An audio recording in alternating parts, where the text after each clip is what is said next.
Good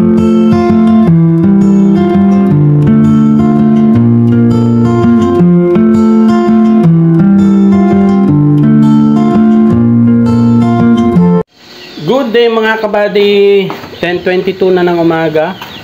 Yan, so unang kain ng ating mga natirang tilapia. Sila po ay ka 141 days na. So bali huling kain na lang din nila to, kasi bukas i-full harvest na natin. Nalipat pa. Full harvest na natin sila. So samahan nyo ako mga kabady na magpakain sa kanila ng last. Yan, so nandito na tayo.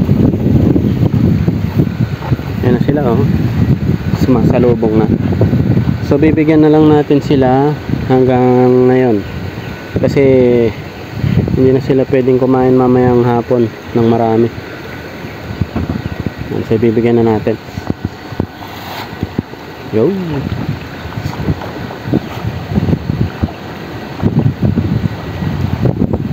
Lakas nilang kumain, huling kain nila yan.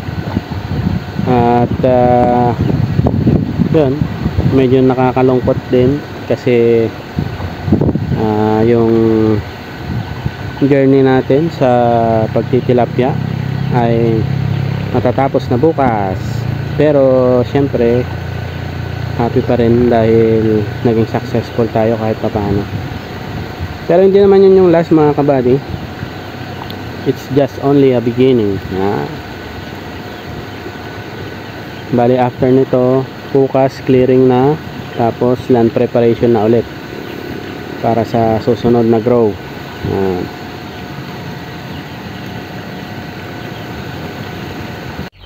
Update mga kabady.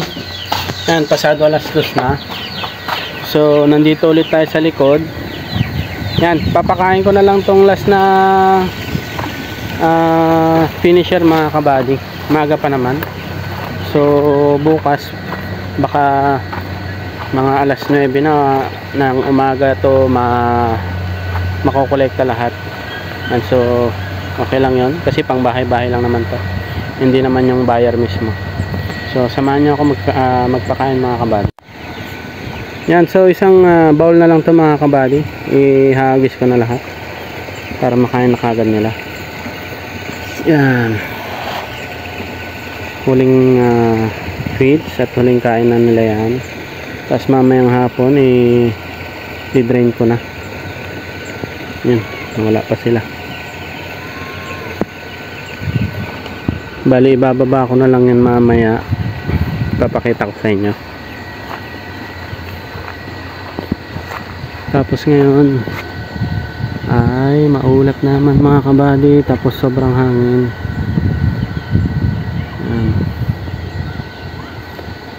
Yan, tapos kaninang umaga din pala nag full harvest na sila kagawad, yung kasabay natin. Bali nakakuha pa daw yata sila ng 30 kilos na tilapia. So for sure ay na-canvas na yon, nakuha na yon. Yun, kumain na sila mga kabady. Yun, parang gutom na gutom. Galing sila doon sa may malapit sa overflow. Lalakas. Last na nating masisilayan niya nakakain ngayon mga kabady, dahil bukas full harvest na. Kumbaga totally drain na natin tong fish pan para mai-prepare na din, land preparation. Yan, oh.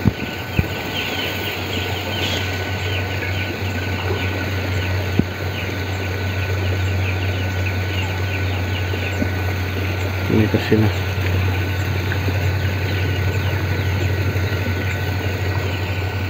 Tsaka buti na lang, gumanda-ganda na rin yung panahon ngayon. Kahapon sobrang mahangin, tapos makulimlim, may konti-konting pagambol. Pero ngayon totally wala na. Maganda na talaga yung panahon. Sana ganito rin bukas mga kabady.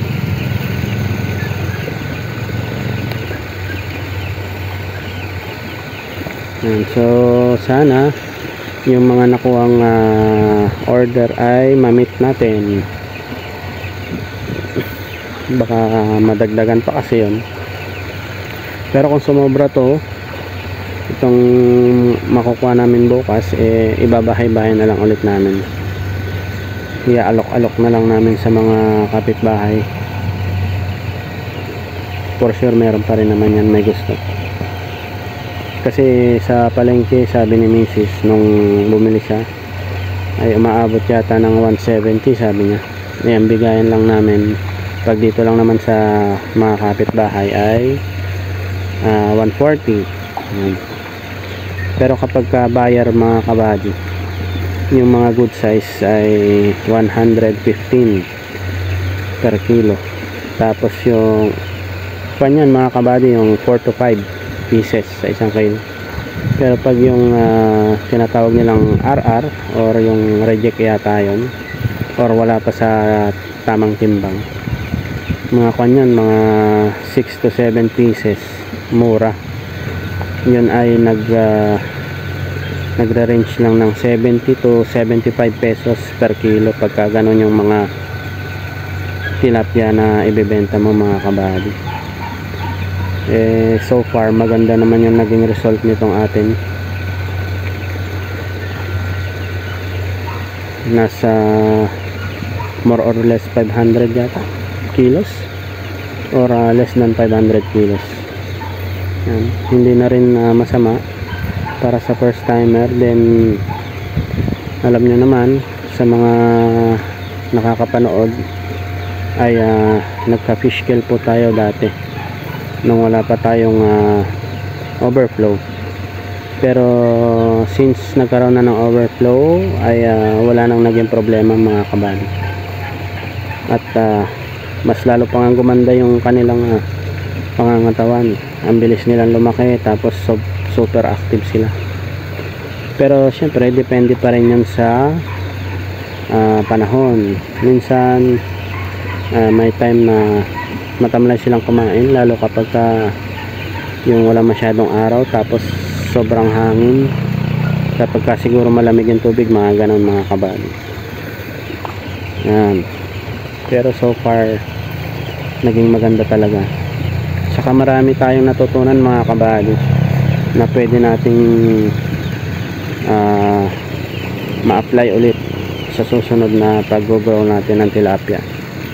Then siguro may mga konting i-improve ako dun sa mga na-experience natin ngayong unang pag-grow natin ng tilapia. Like sa pagkain, sa oras ng feeding time nila, ganyan. Tapos sa date ng pagbebenta, mga ganon.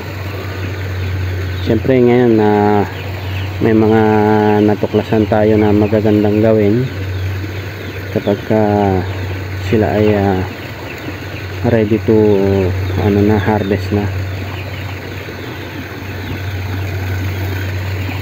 Yan, so mga kabady, kakat ko muna to, then mamaya ay ipapakita ko sa inyo yung sinasabi ko kung paano ko i-drain to.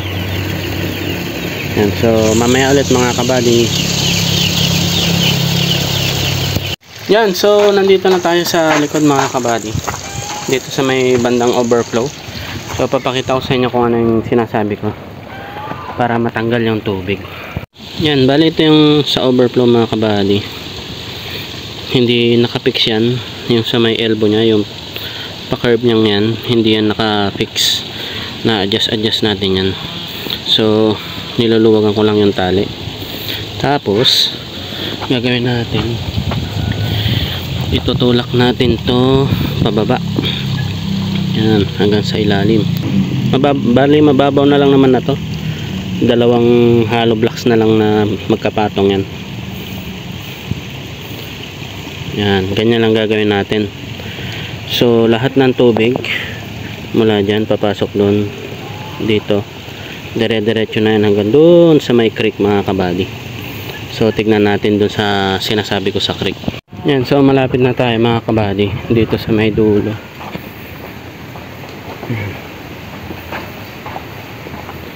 Silipin natin. Yun, yung tubig na yun mga kabady, oh. Yan na yung tubig na galing dun sa ating fish pan. Diyan na di-drain. Yan. So mamaya ay hintayin natin kung gaano kabilis bumaba yung tubig after 1 hour mga kabady. Update ko ulit kayo. Yan, so mga kabady, ngayon ay alas 4 na. So kung makikita nyo yung hollow blocks, bali 1, 2 and a half. Yan yung lalim nya.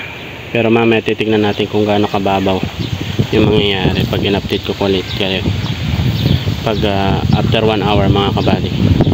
Yun, update tayo mga kabady. Pasensya na, hindi ako nakapag-update kaninang 5. Bali magsi-6 na.